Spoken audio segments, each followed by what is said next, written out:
Today at Sensory Space, I'm going to do a quick video about the 2 bubble tubes that we've got. Bubble tubes have been used in sensory rooms and sensory spaces since the mid-70s, and there's various reasons why.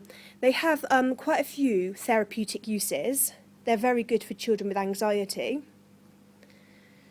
It's a good distraction technique. It helps children open up. You can talk to them about their thoughts and their feelings, and all the time you can use the bubble tube as a point of reference. So you could be talking about colours and bubbles. You could sing songs. Row, row, row your boat. 1, 2, 3, 4, 5. Once I caught a fish alive.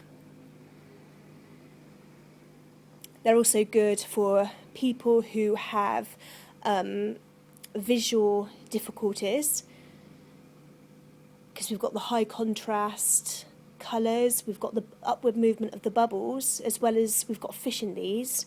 You can also get bubble tubes that have got balls in that go up and down. Bubble tubes are also great for children and adults with autism or sensory processing disorder, especially for child's feeling particularly vulnerable or anxious. You can use this as a distraction method. So if you have a bubble tube in a room that's quite dark or very dimly lit, it gives the child a chance to switch off from the kind of everyday clutter of life, the noises outside, the lights, the shouting, and you can give them a point of focus. And these bubble tubes, especially these tall ones, are really great. You can get right up close to them. They're very magical. You can push your face against them, hug them. There's not many pieces of equipment, such as bubble tubes, that can offer so much. Even just for an adult without additional needs, just to be in a darkened space with them, it can be very calming. It does produce a very calming effect. And even babies will just love to sit and watch these bubble tubes. You can buy a bubble tube for home. You can buy ones that are quite inexpensive. You can get them from specialist sensory equipment suppliers, or you can even buy them from eBay. There are some points to remember, and that is safety. Especially this 6-foot bubble tube, once it's filled with water and you've got the electricity in it, it's really important to make sure that it's secure, because you don't want these being knocked over. Our bubble tube, our 6-foot one, is in a wooden plinth.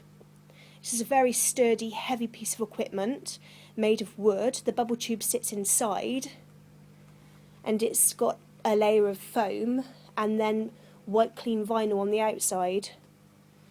You shouldn't shake these at all, because you can damage the pumps inside, but you can see if you do give it a bit of a rock, that bubble tube's not going anywhere.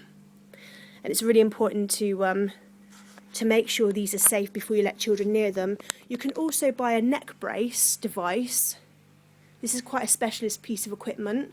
Although it's generally made of Perspex and cost about £30, what it does is it fits around the top and the neck of the bubble tube. You can then secure that to the wall. They are expensive for what they are, and I do know that people go to plumbing suppliers, and you can pick up similar things that plumbers use on pipes, and you can fit them to the wall very safely for just a few pounds. Over here, this bubble tube, it's only temporarily placed here, so to make sure children can open it, I've just taped it down, and we've got this fastened to a very heavy shelving unit. But bubble tubes are a really fantastic piece of equipment, and I would really recommend them in the home, especially for children or even adults who find themselves getting very anxious, just as a way of calming down and using a distraction technique.